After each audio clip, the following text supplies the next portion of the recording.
look at certain calls on certain days and try to determine whether or not we could get additional information or debunk the prosecution's theory about location and whether any mistakes were made. Does that sound about right? Well, when we hired the expert, our purpose was actually just to give him the reports and say, take a look at them, see what you see first. And so I gave him very wide latitude to analyze everything without direction. So then he can have an honest look, and then after that, then I start asking more pointed questions to give him direction, see what after what he's telling me he sees. When we, or actually, when you were working with Vlad, did we, when I say we, meaning you and I, kind of divide up the areas of responsibility? That's correct. And was Mr. Jovanovic, one of the cell tower evidence and the cell tower experts, your part of the, I guess, responsibility? Yes. And did Mr. Jovanovic provide any reports or what you thought would be useful information that could be used in this case? Yes. And specifically, what was that? Well, he provided feedback as he went along. Then he started to say the different things that he saw. So I had him break down reports into two subject matters. The first one was issues that he can identify for foundational issues for the cell tower records. And the second one was what he called a geolocation of the calls, where he broke down what the actual records show for locating a phone or a user of a phone. Was there a difference between what Mr. Jovanovic was doing in his analysis compared to what the government had done? I don't know, because the government expert never wrote a report. So I don't know everything they did or everything they looked at. And that became one of the difficulties. So we had to give Mr. Jovanovic a wide latitude to develop his issues. So I don't know. Was Mr. Jovanovic given anything from the government as to geolocation utilizing the cell towers? Only thing that we provided to him was the preliminary hearing testimony and the maps that they presented first at the prelim, and then what they subsequently gave us, how they modified them after the preliminary hearing. And what was that? What do you mean? What was the modification? That they removed the terminating towers, they gave more scale and more labeling on that, because one of the issues that we were addressing with the people's expert was that he was not CAST certified, which is a certification for FBI agents to be experts on call histories. He after the preliminary hearing, did receive that certification, and so he had to change his reports and his analysis. That's how he described it, without a report explaining why or what led to that. And when he did that, he then included only the beginning towers for all the calls or most of the calls? On the reports that are the maps that we saw, he was highlighting only the beginning tower of the call. And did you feel that that was sufficient information to, especially if you're looking for or trying to determine location using cell tower evidence? Well, I had concern personally with it, and that's why I kept asking for more detailed reports and his analysis and why he's doing that, because that differed from what he testified as an expert as what was necessary to show movement of a caller or location of a caller. And so he thought it was very important to have the beginning and terminating cell tower highlighted, but that changed. And I started formulating with the team the opinion that it was changing because it wasn't matching their narrative. Okay. And did Mr. Jovanovic find some problems that you guys discussed regarding the site tables, both from AT&T and, well, from AT&T? He had a lengthy report detailing numerous errors that he saw on the table. Was that provided in a report form of any kind? Yes. Was that something that was shared with the prosecution? No. Okay. Was there a reason why that was not brought up in trial? Well, first we were talking about doing it as a foundational issue to exclude the cell tower evidence in its entirety. That was the initial approach, and that's why we broke it up into two reports. After further discussion with the expert, it became clear based on what he was going to say that I did not believe that we'd receive a favorable ruling from the trial court to exclude the evidence. So we decided to hold that and see if that's something that we can address on cross Mr. Bowles, or in the event that we call Mr. Jovanovich, that he can testify to on direct. And the problems that were noted in the AT&T records, as you indicated, were pretty extensive, is that right? He highlighted a lot of errors with the records, as he liked to say, these are the worst records I've ever seen in my career. Okay. Forget about forecasting what the court would have done in terms of ruling on admissibility, but in terms of your discussions, did you feel that the presentation of cell tower data to determine geolocation would be accurate, or would it be accurate? Because you knew what was coming, right? Because the prosecution was using the same records. I don't understand the question. Okay, so the prosecution was using the same AT&T records that we were using. Is that correct? We learned they were not. They were using records beyond what we were providing. So they had more stuff than what we had. Yes. And specifically, do you remember what that was? That was the national reports that they used for cell site location and cell site data that we kept asking for even before trial, and they said we weren't using it. But we knew they were because they were showing locations of towers that were not contained within the records that we had. And did you speak to the prosecution about that? We made requests for that, and we made demands, and those were denied. Okay. Eventually, when it was discovered, Mr. Bowles was on the stand, and he admitted that he did have those records and that he did not turn them over. Is that correct? Yes. And ultimately, the court did release one day of, I believe, the 6th of February to the defense. Is that correct? Well, the court ordered the witness to go print out the records, and they were printed out for one day, yes. And that was February 6th? Correct. Did those February 6th records have any significance, if you can recall? They showed some information that I was able to briefly go over with the expert, but they had a long history of the different locations for different things on the timetable of how the different cell sites were managed or angled, so we saw that, yeah. Do you recall if there was any anomalies or any major discrepancies regarding the quartzite tower? Anything major that I remember? No. Was there any missing azimuths that were, let's say, on the AT&T records, and then they were later discovered on the national, whatever that acronym is, records? I do not recall. Okay. Now, in terms of calls on February 6th, because that's the day you got those records, is that correct? That's the day that the judge ordered those records, was February 6, 2010, correct? Those are the records that we received, yes. And the calls relating, the important calls for those that day, yes. And that was a significant, I guess, day in terms of whatever the prosecution was alleging, the 6th of February, correct? One of many, yes. Okay.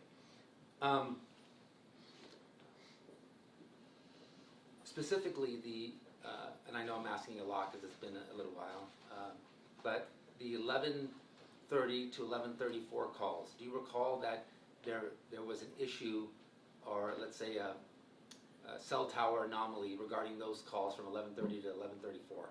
I wouldn't call it an anomaly, but I know what calls you're talking about. Okay. And what did you understand the issue to be? The issue is on those calls, the people were, from my opinion, were trying to present those calls as showing Mr. Merritt was at the gravesite. The issue with that is that the calls were handed off to another sector that does not contact the cell tower, and also with the call beginning on one azimuth or one tower and going to another was indicating to me and the expert, and eventually to Mr. Bowles, that the likely cause of that was the cell phone moving. So, but those were ones that we were focusing on. And was the issue brought up that if the cell phone is moving, that means if the individual is moving, it'd be kind of strange since it's only a 4-minute period, and he's bouncing on 2 separate directional antennas. Correct. Those the 85-degree and 10-degree antennas, yes. Okay. Did you feel that the need for anything further to be done regarding that? I don't know if you don't want to call it an anomaly, that strange occurrence or that rare occurrence. Was there anything more to do regarding that, in your opinion? Well, what we were seeing is that with that kind of movement in that direction, where it was, that's evidence to show that he actually wasn't, or couldn't have been, at the grave site during that time. Did the prospect come up that maybe one or both of those directional antennas may have been either malfunctioning in some way, come up as an issue? There's always that issue of whether or not the cell tower records are entered correctly or if they're aligned correctly. Vlad always mentioned that there can always be issues, but with that being so distant in time and without having an eyewitness to say, this is what was going on, it was difficult to lock that down.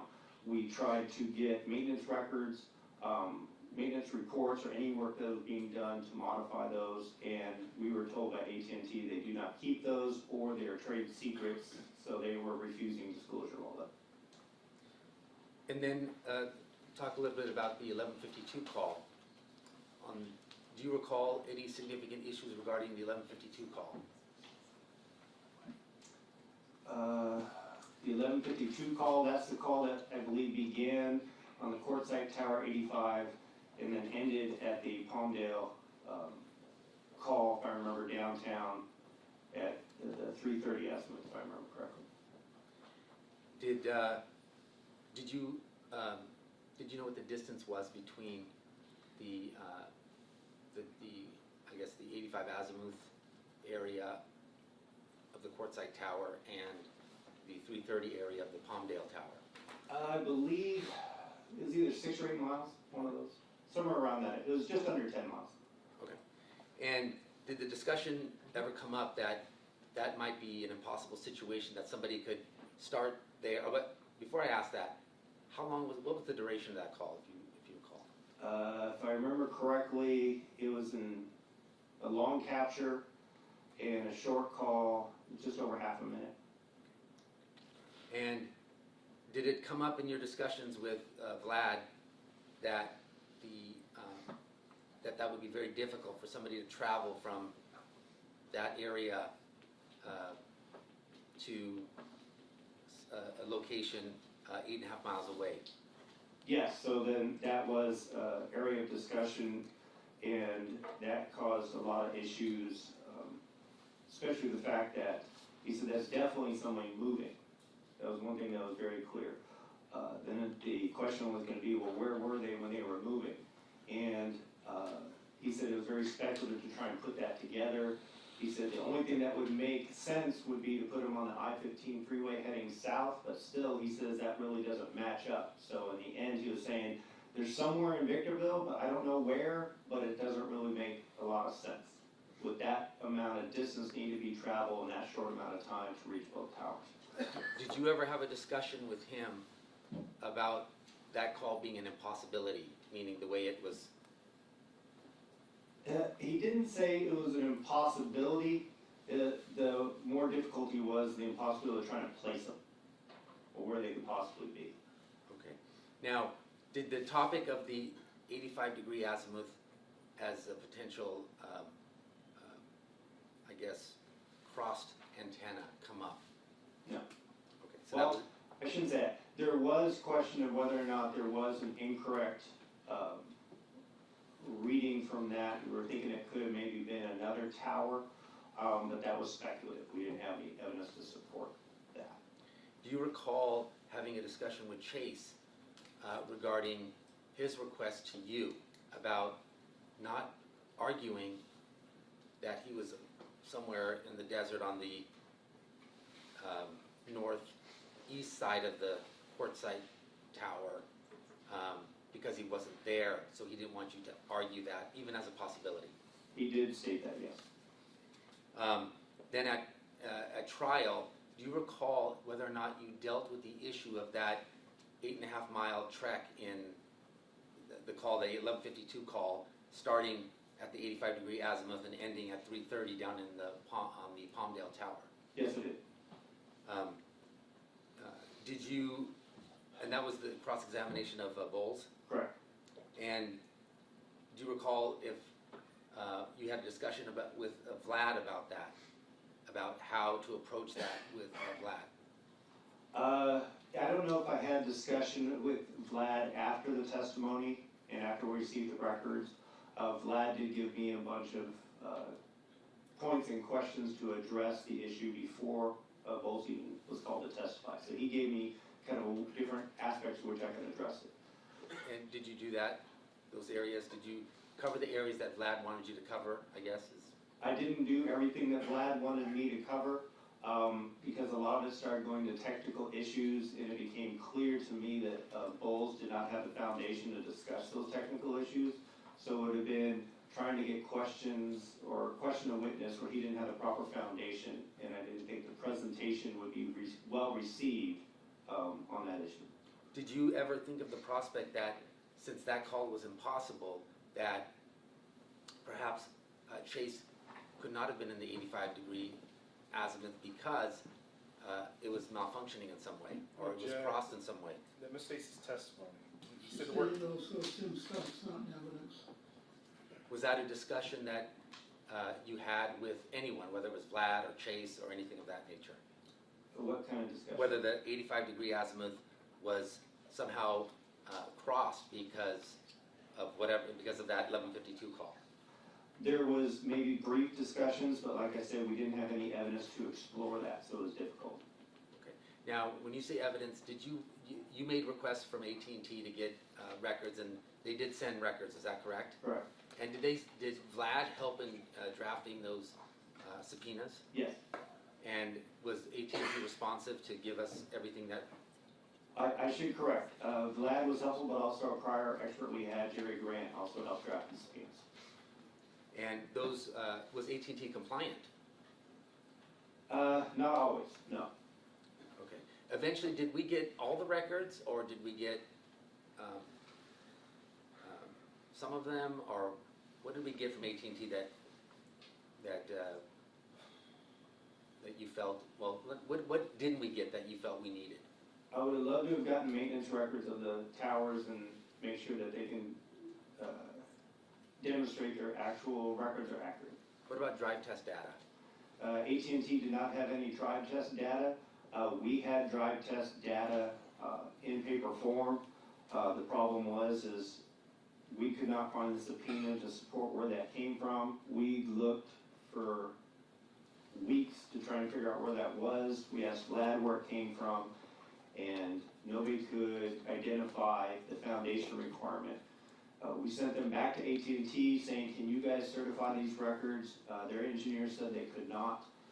So we were stuck with some records that we couldn't present.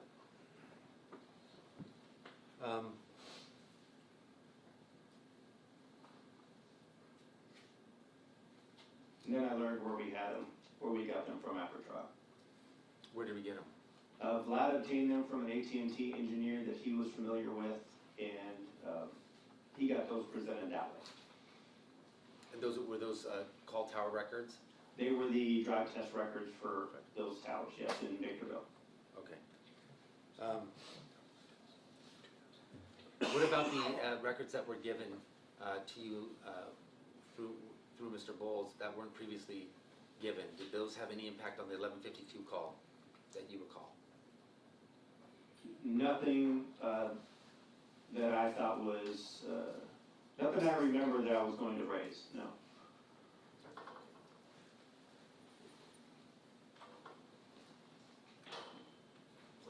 Just give me a minute.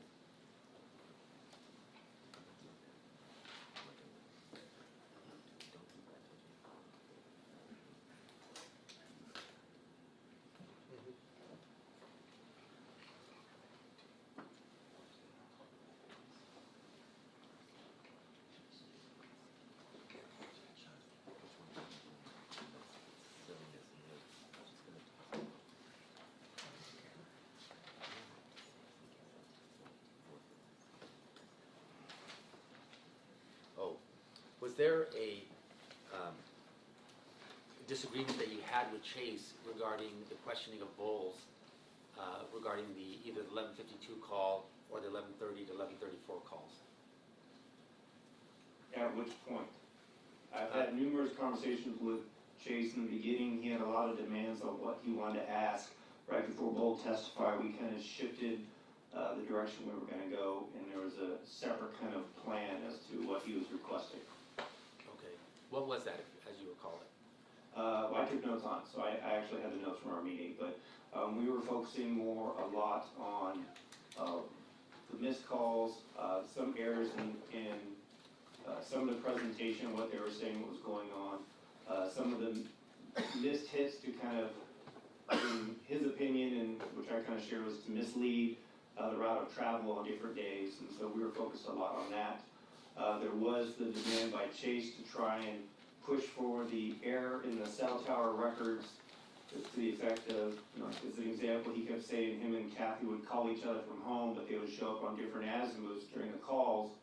And I would tell him, well, we can't really address that because we don't have testimony that you could say on this exact call, on this exact date, you could say where you were, and she will say where she was, because they were just random days. There was no day locked in anything. So that became, as I expressed to him, that would be a fruitless venture to go down that road to try and prove it that way. Do you recall the prosecution making statements such as Chase was off the grid? Yes. And did that come up as an issue that you could have dealt with or did deal with any witness? I dealt with that. I know in closing, I believe I dealt with that some with Agent Bowles, but I'm not exactly sure. Did you feel that that was misleading, that off-the-grid comment? Objection, relevance. Sustained.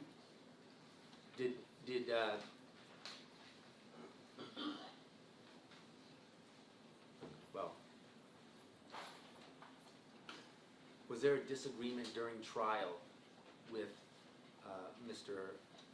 Merritt regarding the cross-examination of Bowles on the 11:52 call?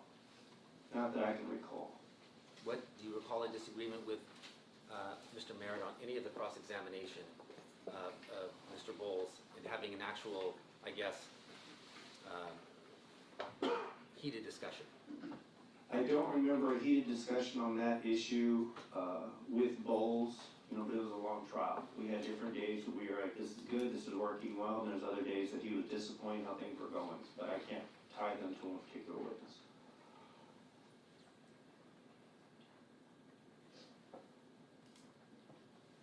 Did you think at any point, considering the records that were provided, which had numerous errors, coupled with the fact that Bowles was, quite frankly, not qualified to deliver location data or give opinions on location data, about renewing the motion to keep out the geolocation information?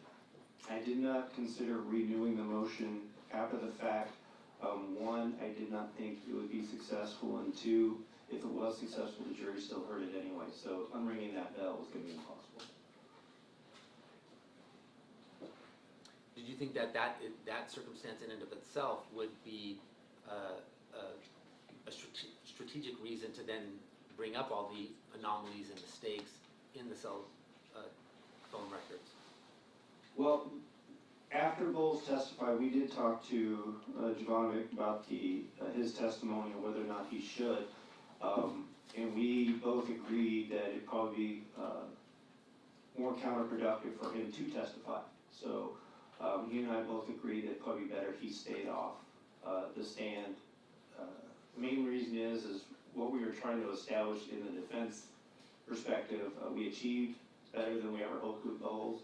So any testimony from Mr. Jovanovic about some issues, I think would be hampering the presentation as a whole on the cell tower records. Back to the heated discussion. Do you recall having a heated discussion with Mr. Merritt when it was left at him being on the east side of the courtside tower and not tackling that issue further? Objection, assumes facts not in evidence, states testimony. as I said, I don't remember any heated discussion on that issue during trial. You don't recall that issue? I don't recall. It could have happened, it may not, I don't know. Like I said, we were having conversations all the time. Some days were good, some days were bad, and I can't recall as to what witness that may have been addressed on. Thank you. A few questions. Morning, afternoon, Mr. McGee, how are you? I'm fine, how are you doing? Good. I just want to clarify, you mentioned on your direct that you had received two separate reports from Mr. Jovanovic, one of which you said you did not recall disclosing to the people, which was the report on record error, correct? It's not that I don't recall, I know I didn't disclose that. Okay. So, if I may approach.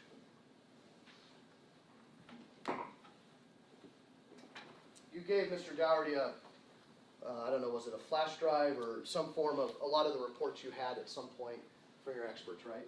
I believe so, yes. Okay. Over the course of the trial, yes. Is that the report you're referring to? That would be it. Let me see. And when you scroll down, it has your defense base number on it, correct? Yes, and that's one I didn't think I gave over, yeah. Okay. But, in all fairness, it appears you did, right? Here's I did. Okay. And those were reports that your witness prepared are dated September 24th of 2018, correct? I don't know if that's the date he actually dated, but I looked at the number up top and seeing that that's version 6, that was the latest version, so yes. Okay. So there was multiple versions over a period of time? There was things when he was writing, he'd write a section and go, yes, expand on this, so he kept going, like we'd say, expand on this section, and then we would correct grammar and punctuation. Several times during your direct testimony, you used the word "we." Why? Because it would be different people in my office. It'd be myself. It'd be Jacob Gerard, who worked in my office. It'd be Vlad. It'd be different people, and I'll talk to Chase about it as well. Mr. Moline? On these issues, I would keep them briefly updated, but not detailed, no. So you would have updated him on your progress with the expert, etc., right? And generally, yes. Okay. At any time during your relationship, did you have to seek Mr. Moline's permission to do something or not do something? I never sought permission, but, Mr. Moline and myself are both experienced attorneys, but he has more experience from a defense perspective than I do. So I ran a lot of different ideas or theories by him, yes. Okay. Would that include stuff about Vlad Jovanovic? No, not on the technical issues, because I think I clearly had a stronger grasp of the technical issues. It was more general trial strategy. Well, when you said, quote, formulating with the team issues that wasn't matching the narrative, that things were changing, use the phrase formulating with the team. Who were you referring to? That could be either myself and Vlad, or myself and Mr. Gerard and Vlad. I don't think at that late game we were talking with Jerry Grant anymore. Sometimes we'd run stuff by Chase as well when we go visit him, tell him directions of things that we're seeing. And that first expert you consulted with to subpoena the correct documents from AT&T, correct? Well, we were trying to subpoena some, and I came across this expert when I was at a death penalty seminar, and I liked his presentation, so we talked about getting him involved. And when he signed on, first thing he told us was what records in entirety that we really want, and gave us the proper wording for everything that we really should be asking for. And you received a lot of documents from AT&T, right? Yes. Site history, drive test, well, not drive test data, other data from them, correct? We received some, yes. Okay, but there was some stuff they indicated they either did not have or could not give you for trade secret reasons. That was their answer, yes. Okay. But the one you were talking about you wanted was the maintenance records, which they said they did not keep. They said they either did not keep or we're not giving them over. Okay. Because as they said, they did not want to give over trade secrets. They felt that would, if that information went out, that could infringe their competition with other cell tower providers, cell company providers, that they see they have weak signals or weak maintenance or a lot of maintenance, so they were afraid to let all that out.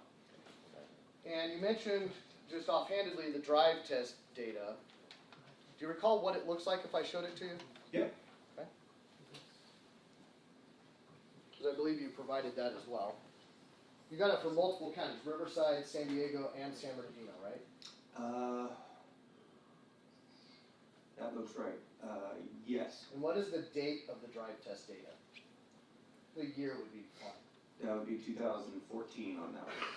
But the calls in question were 2010, right? Correct.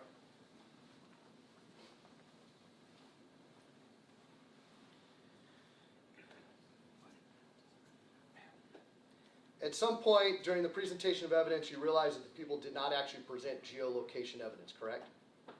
Well, geolocation is a technical term. What the people did present was cell tower evidence to try and place the caller or Mr. Merritt in a particular location. You crossed Agent Bowles extensively on all of those issues, correct? On issues, yes. Okay. You had him redo exhibits to include ending cell call data, right? Correct. And this was both before and, you cross-examined him both before and after getting the data that he released to you from the FBI archives, right? The cell tower history location.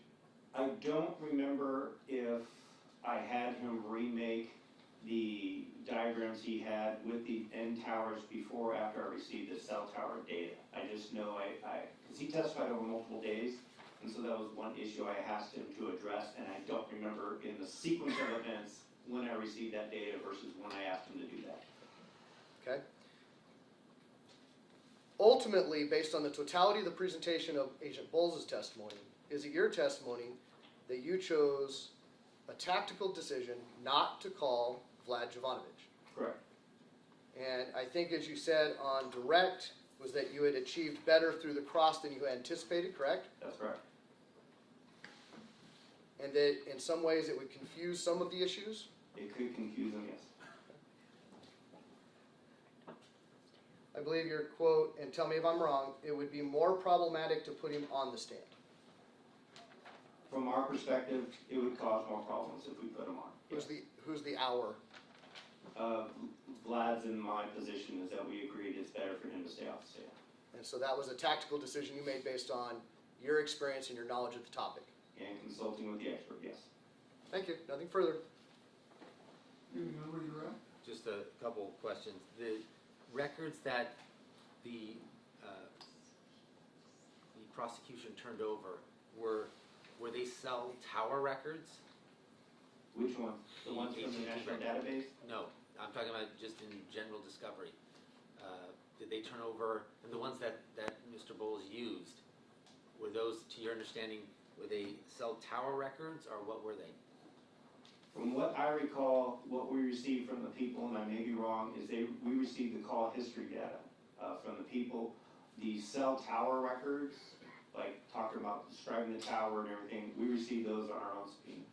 Okay, so we got records that we got through subpoena but they had already done their analysis, correct? They'd done the preliminary hearing before I came on the case, so yeah. Okay, so what records were they using, or did you know what records they were using if they didn't have the AT&T records? I don't know what records they were using, that was part of my complaint and discovery. And did the district attorney's office provide that information to you as to what they were using for that? They said that we received all the discovery and you have the records, but I don't know which ones the officer or Agent Bowles looked at in forming his opinion or making his maps. We learned it was more than what they gave us. And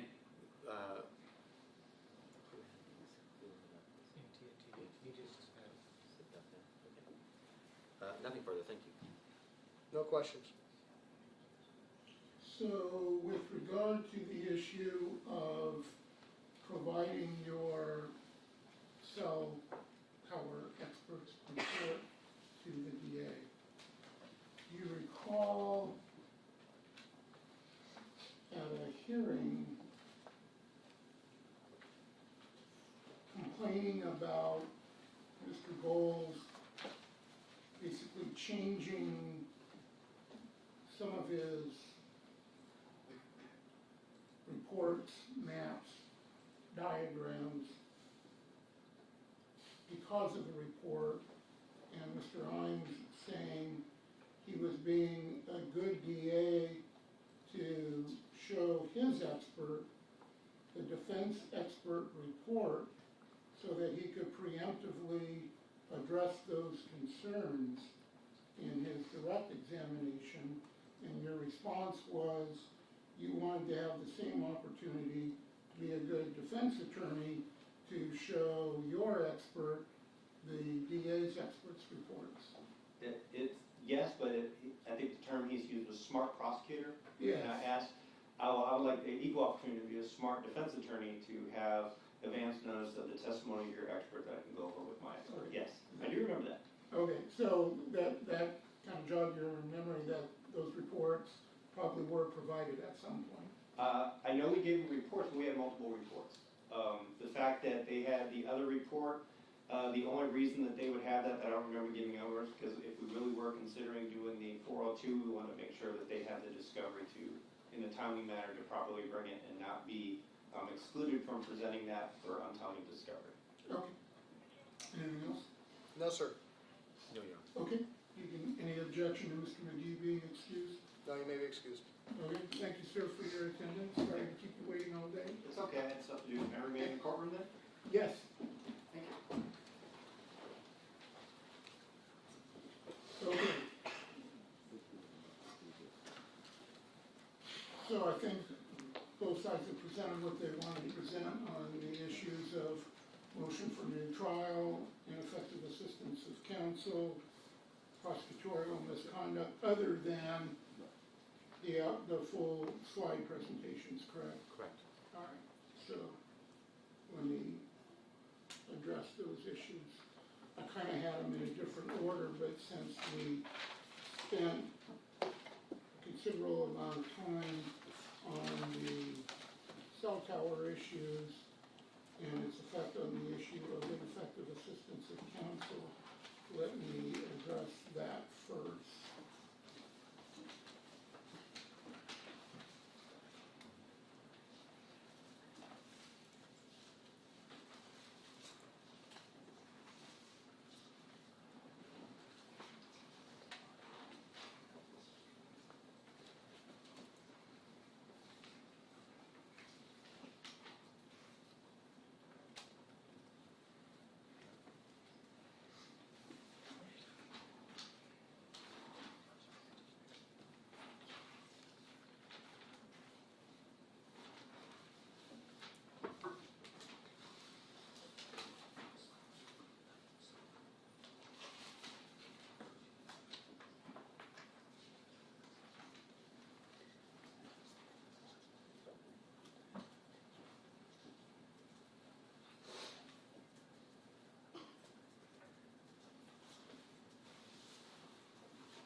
Okay, so first of all, the standard,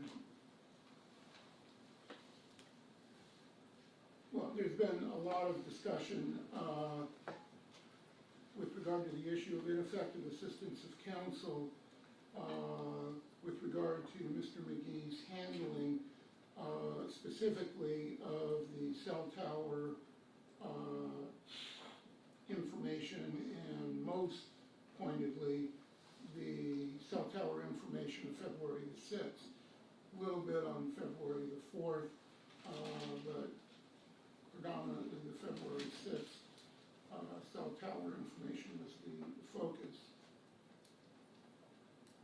The claim being made by the defense is that Mr. McGee failed to follow up, failed to cross-examine Mr. Bowles on some of those issues, and failed to present their own expert.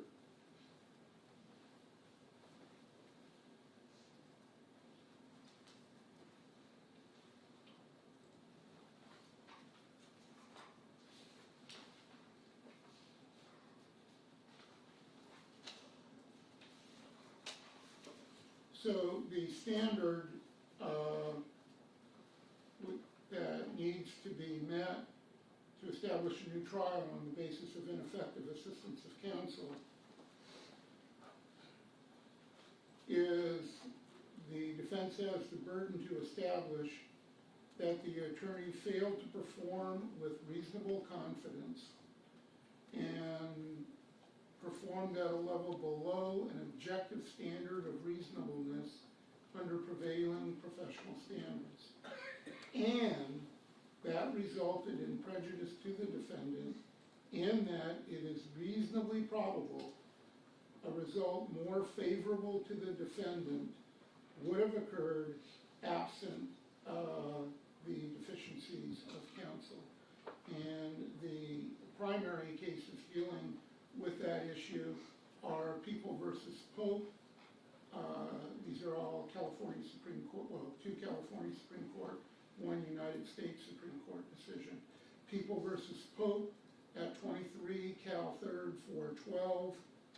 People versus Fosselman, Fosselman, 33 Cal 3rd 372. And United States Supreme Court decision, Strickland versus Washington, 466 U.S. 668. All of those cases further indicate that an informed tactical decision by counsel does not constitute ineffective assistance of counsel, even if other attorneys may disagree with the tactical decision. So, probably most of the discussion today could have been short-circuited if Mr. McGee had testified first. Because what he indicated was he definitely not only reviewed all of the information from their expert, but he was in constant consultation with his expert in preparing for the cross-examination of Mr. Bowles, both before the cross-examination and during the course of the cross-examination of Mr. Bowles. After the testimony of Mr. Bowles was concluded, he had discussions with the expert as to whether or not to call that expert as a witness. And he indicated that both he and the expert agreed that the expert's testimony at that point would be, quote, counterproductive. And the reason it would be counterproductive was that through Mr. McGee's consultation with the defense expert, they were able to achieve far more in the cross-examination of Mr. Bowles than expected or, frankly, that they ever hoped to achieve. So it's clear that, number one, Mr. McGee was certainly aware of the information. If he had testified and he said, you know what, I didn't even know about all this stuff, that would be different. If he said, yeah, I knew about it, didn't really understand it, I ignored it, that would be different. He reviewed it, he clearly understood it, he utilized it, and then further had discussions about whether or not the expert should be called. And he and the expert agreed it would be counterproductive to do so.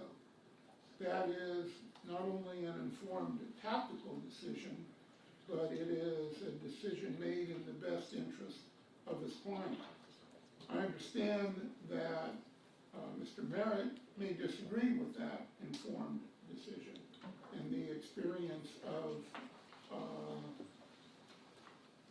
Mr. McGee and the expert, that of course is not the standard.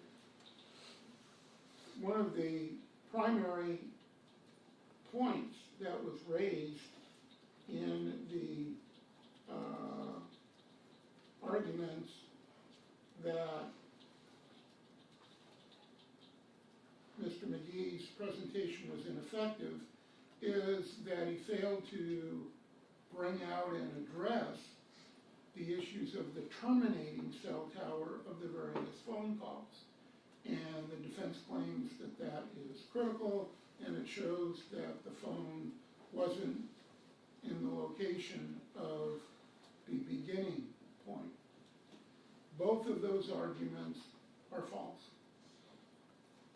Mr. McGee did address the issue of the terminating points of the phone calls as well as the beginning points with Mr. Bowles in cross-examination.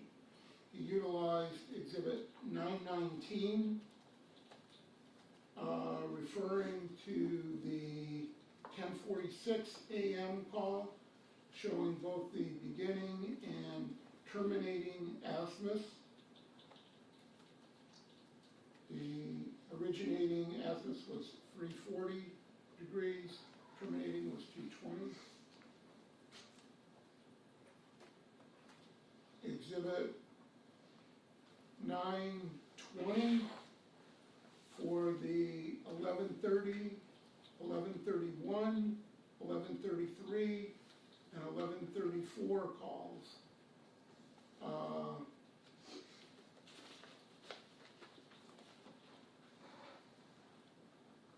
Showing both the originating and terminating azimuths and towers. Exhibit 921, showing the 11:32 phone call, the originating azimuth, and there was no terminating tower. Exhibit 922, showing the 11:52 a.m. call, both the originating and terminating azimuths. The terminating being the 330 degree azimuth that Mr. Moline made reference to in his arguments earlier today. Exhibit 923, showing the 11:53 a.m. calls, both the originating and terminating azimuths, also showing the 330 degree azimuth.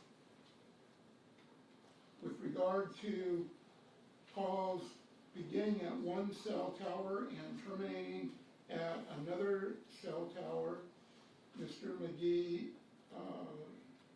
brought that information out with Mr. Bowles in cross-examination, with Exhibit 916 showing the originating or starting cell tower for the 11:53 a.m. call and the ending cell tower for that call.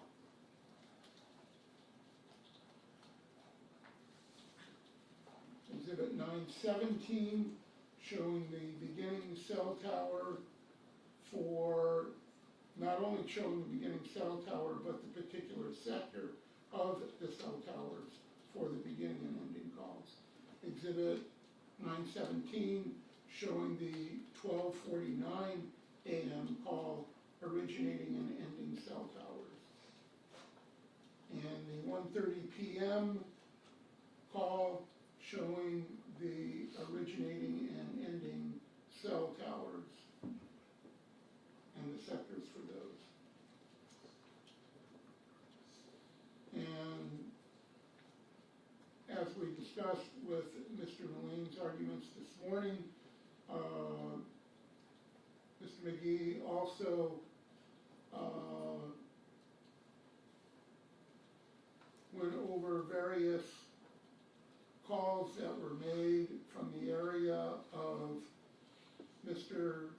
Merritt's residence on February the 5th, showing that some of them hit areas significant distances, one hitting in the area of Ontario, close to Miraloma, which was the February 4th, 9:32 p.m. call, all to demonstrate that the prosecution prosecution's argument that the February 4th, 9:32 p.m. call, prosecution argued that that would be consistent with Mr. Merritt driving back from Fallbrook after having killed the McStays. Agent Bowles admitted it was also consistent with a call from Mr. Merritt's residence hitting off of that cell tower for some reason as opposed to closer cell towers, and acknowledged that that did happen at times, and Mr. McGee utilized this exhibit to demonstrate that. Mr. Moline argued today that, well, if a call originated at one tower and it ended at another tower, that means the phone had to have been at that tower when it originated, and it had to have been at the other tower when it terminated. And if there wasn't enough time to get from that tower to the other tower, then the records are clearly erroneous because it's showing something that's impossible. It's not true. That's not what the testimony of Mr. Bowles was. Mr. Bowles explained in detail why phones, a call may be originated at one tower and may bounce off several towers during the course of a call and may terminate at another tower. And he explained that was because the originating tower is generally picked by the phone. The phone selects the strongest signal to connect to. And as we've seen with Exhibit 473, the range of some of those towers are up to 20 miles. So sometimes, even if there's a closer tower, the phone, for whatever reason, maybe the other towers are overloaded with calls, as Agent Bowles explained, the phone may select a tower up to 20 miles away. Once the phone selects the beginning tower to connect to originate the call, then the phone company, in this case AT&T's internal algorithms, are utilized to bounce that call, if necessary, to other towers to maintain the strongest signal. So the fact that a call started at one tower and ended at another tower does not mean that the phone moved from the location of the first tower to the location of the second tower. It's simply not true. So,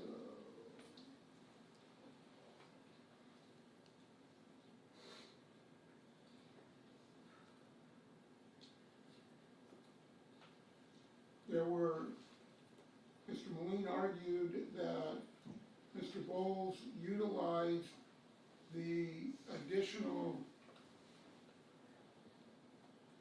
phone company records that law enforcement is able to access to make all of his maps, and the defense didn't have that. It also is not true.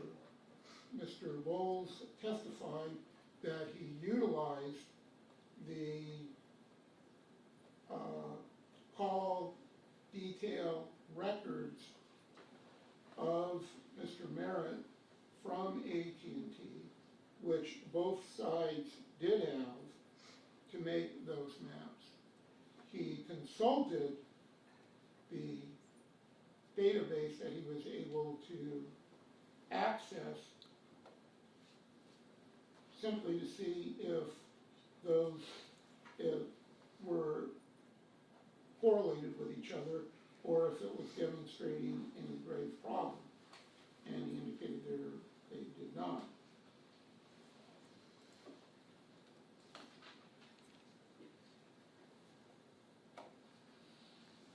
Mr. McGee also cross-examined Mr. Bowles about what it was in those additional records that he accessed. Agent Bowles indicated that it was still 3 sectors or antennas. They were still 120 degrees, but there were 2 frequencies for each of the sectors, which meant there were really 6 sections, but they were still in 120 degree quadrants. Most importantly, Agent Bowles testified that that did not change or affect the azimuth that was reported either as the originating or terminating cell tower or cell point.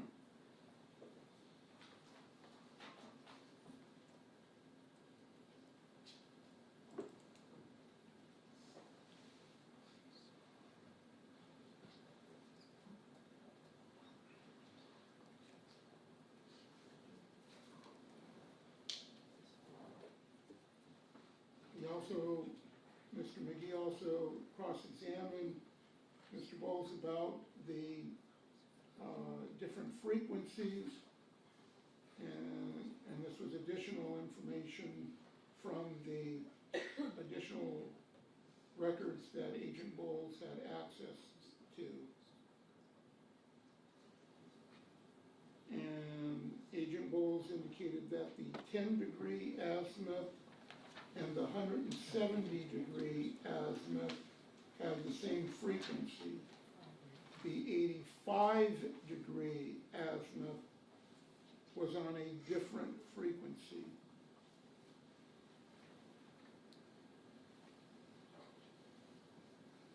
And then on redirect examination, Mr. Owens asked Agent Bowles if any of that mattered or affected the azimuths and the resulting general locations that he had testified to and demonstrated on his diagrams, and he said it did not.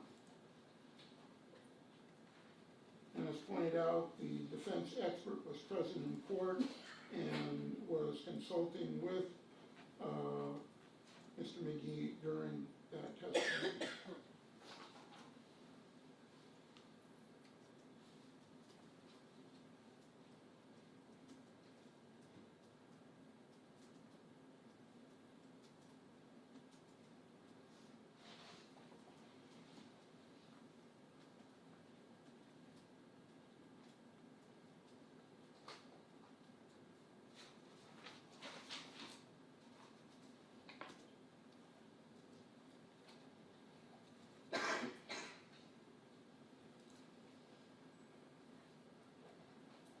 So with regard to the issue of ineffective assistance of counsel, it is abundantly clear that Mr. McGee had a commanding knowledge of the cell tower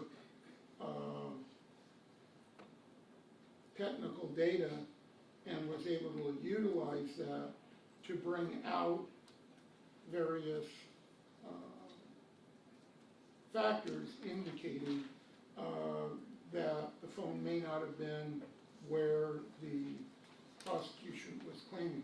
Mr. McGee also pointed out that as time progressed, the cell phone was starting to head off first off of what's referred to as the courtside tower, the tower above the grave sites, and shifted to 170 degree azimuth, which was in a southerly direction, and then started hitting off of towers further to the south, getting into Victorville proper.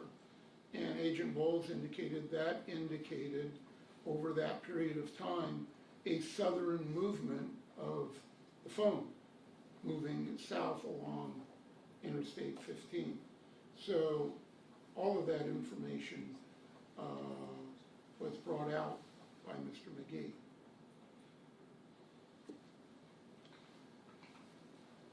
Mr. Moline's arguments today, in some respects, I think misses the point and significance of that testimony. Mr. Bowles never testified that Mr. Merritt was right at the grave sites. He testified he utilized Exhibit 530 and 531 to indicate various cones or arcs for the 10-degree and 85-degree azimuths. The 85-degree azimuth included a relatively wide cone. Obviously, the further out you go, the wider it gets. That the grave sites were inside of that cone. The 10-degree azimuth was north of that, and the grave sites would not be in that cone. And there was a third azimuth, I think that was even further north and a little bit east. That would be even further from the grave site. But the effect of all of that testimony was never to say it proves the defendant was right at the grave site, but only to show that on February the 6th, a day and a half after the family disappeared from Fallbrook, the defendant was in the general area where the bodies were buried.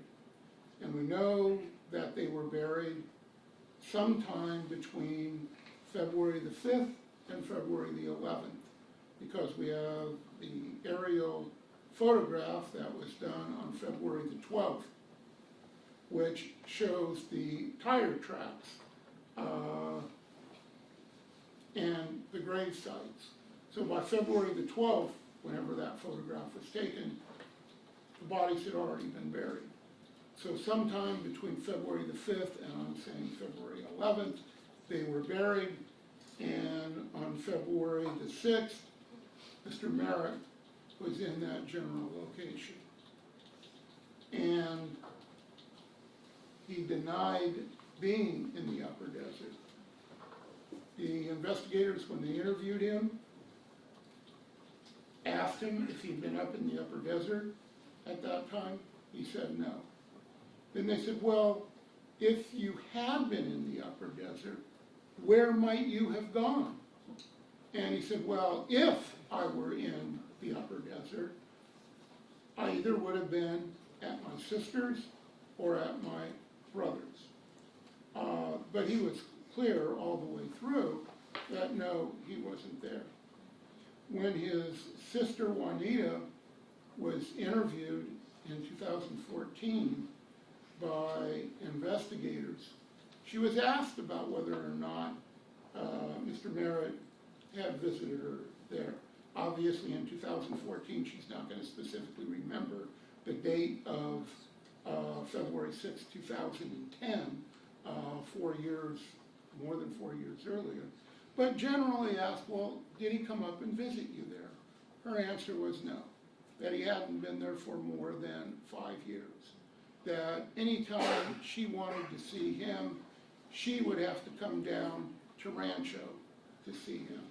That he did not visit her in the Oro Grande area. So the impact of all of that evidence is, Mr. Merritt says, I wasn't up there. His cell phone, and he was asked, well, could someone else have had your cell phone? Could someone else have been up there with your cell phone? No, no way. So we have his cell phone there, him denying he was there, and no explanation as to why his cell phone, and inferentially him, would be in that general area. And, as I indicated at the 1118 motion, that general area is out in the desert. It's not in the middle of the city of Victorville. You know, if Mr. Merritt had said, well, yeah, I went up to the city of Victorville to buy materials for the waterfall, or I went there for whatever reason, and he's hitting off a cell tower in that general area, maybe that's an explanation. Maybe that's reasonable. But that's not the situation here. These are hits out in the desert with, as I say, no explanation why it would be hitting in that area and him denying that he was in that area. So the court finds, number one, there was not ineffective assistance of counsel.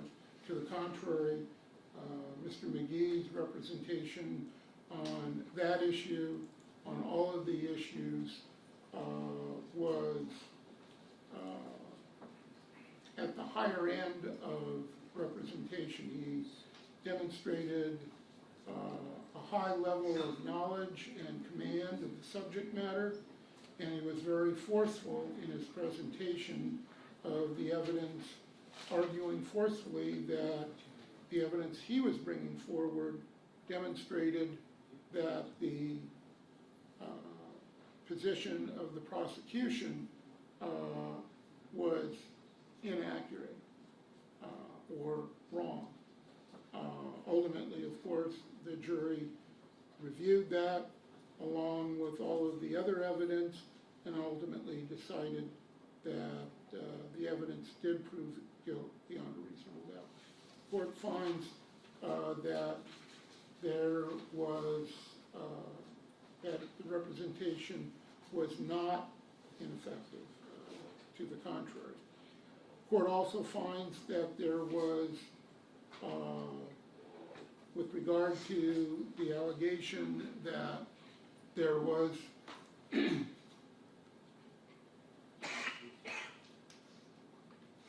with regard to the allegation that there were additional records that were accessed by the prosecution, by Mr. Bowles, that the defense did not have access to, and that was the basis for all of the maps. As I indicated, that was not true. The defense ultimately was given access to the information for the critical date of February the 6th. They had the opportunity to discuss that with their expert and did in fact utilize that information in the cross-examination of the expert. So the court finds no discovery issue violation and no due process violation.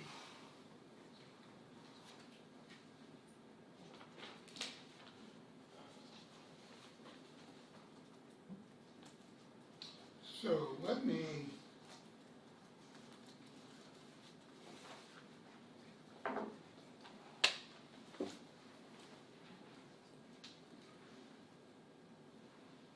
now go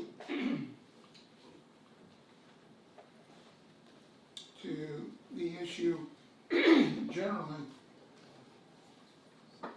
of the argument for a new trial on the grounds that the evidence is insufficient to support the verdict. The standard that the court utilizes in ruling on that motion is that the court must independently examine and independently weigh the evidence to determine whether or not in the court's independent judgment there is sufficient substantial evidence to support the verdict, and the court is also to independently examine and weigh the evidence for the court to sit as ultimately a 13th juror and independently weigh and examine the evidence to determine whether or not the court is satisfied of the defendant's guilt beyond a reasonable doubt. And if the court is not satisfied of the defendant's guilt beyond a reasonable doubt, then the court acts as a 13th juror voting for not guilty, the result being a hung jury, and the motion for new trial must be granted. And that is set forth in Porter versus Superior Court, 47 Cal 4th, 125, and People versus Davis, 10 Cal 4th, 463. And that is the standards that the court utilized in evaluating the evidence. Obviously, I'm not going to go through every point of evidence that was presented during almost 6 months of trial, but I will summarize the primary points of evidence and primary defense evidence that the court reviewed in its independent judgment. The evidence, I think, clearly indicated that the McStay family was taken from their home suddenly or abruptly, either the night of February the 4th or perhaps into the early morning hours of February the 5th. Deputy Tingley and to a lesser extent Detective DeGaulle made that clear. I thought Deputy Tingley's testimony was particularly compelling. He's a patrol deputy responding to a potential missing person report. He comes out there, there's no sign of forced entry, there's no sign of violence in the home. He easily could have said missing person report and file it. But it was obvious to him there was more there. It was obvious to him that something occurred where the family had been taken suddenly and abruptly. And he notified Homicide Detective DeGaulle, and Detective DeGaulle could have said, file the missing person report, we'll take a look at it. DeGaulle said, no, we're coming out there based on what you're telling us. DeGaulle gets out there, he says, yeah, this isn't right, something happened here. These people were taken suddenly and abruptly. So then we go to what happened in the month before